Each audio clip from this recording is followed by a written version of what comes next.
नमस्कार, गार्गी यूट्यूब चॅनलवर आज आपल्या सर्व स्वागत आहे। आज अंगारकी संकष्टी आहे, तर त्या निमित्ताने आज आपण पाहणार आहोत उकडीचे मोदक कसे करायचे। उकडीचे मोदक तयार करण्यासाठी सर्वप्रथम सारण तयार करून घ्यावं लागतं खोबऱ्याचं। तर पहिल्यांदा आपण पाहत आहोत खोबऱ्याचं सारण कसं करायचं। आता हा एक नारळ, ओला नारळ खोवून घेतलेला आहे। शक्यतो त्याचं काळं पाठीचं खोबरं घ्यायचं नाही। असं हा एका नारळाचं खोबरं आहे। एका नारळाच्या खोबऱ्याला साधारण त्याच्या अर्धा ते पाऊण पट एवढा गूळ, चिरलेला गूळ घ्यायचा। आपल्या आवडीनुसार कमी जास्त घेतला तरी चालतो। त्याच्यानंतर सारणामध्ये खसखस लागते। साधारण एका नारळाचं सारण असेल तर एक चमचाभर खसखस, ते बोट चमचाभर लागते। बेदाणे ऐच्छिक आवडत असतील तर घालायचे आणि वेलदोड्याची पूड ती सुद्धा अर्धा पाऊण चमचाभर लागते। आता आपण हे मिक्स करून घेऊया।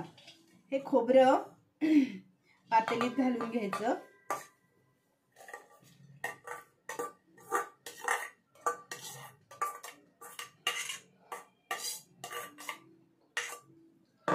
आणि हा गूळ आहे तो त्याच्यामध्ये घालायचा आणि दोन्ही चांगलं हलवून मिक्स करून घ्यायचं।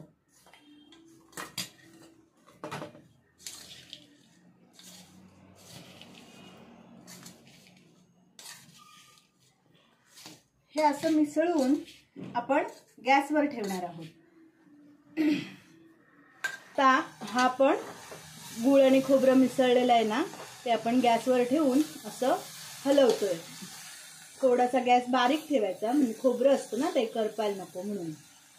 असं हलवता हलवता त्या गुळाचा पाक होतो आणि खोबऱ्याशी तो मस्त एकरूप होतो। साधारण 5 ते 7 मिनिटं तरी असं ढवळावं लागतं ते। आता हे 5 मिनिटं ढवळल्यावर हे खोबरं आणि गूळ विरघळला आता तो त्याच्यात। आता त्याच्यामध्ये बेदाणे टाकायचे आणि ते ढवळायचं। मग खसखस टाकायची। खसखस घालून झाली की पुन्हा एकदा जरा ढवळायचं। नंतर वेलदोडा घालायचा।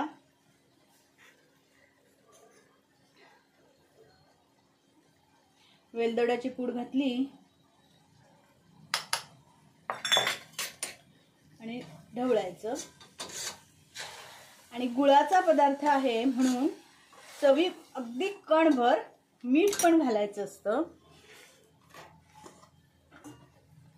अगदी असं चिमटभर मीठ पुरतं। गुळाचा पदार्थातला चिमटभर मीठ घातलं की त्याची गोडी छान लागते।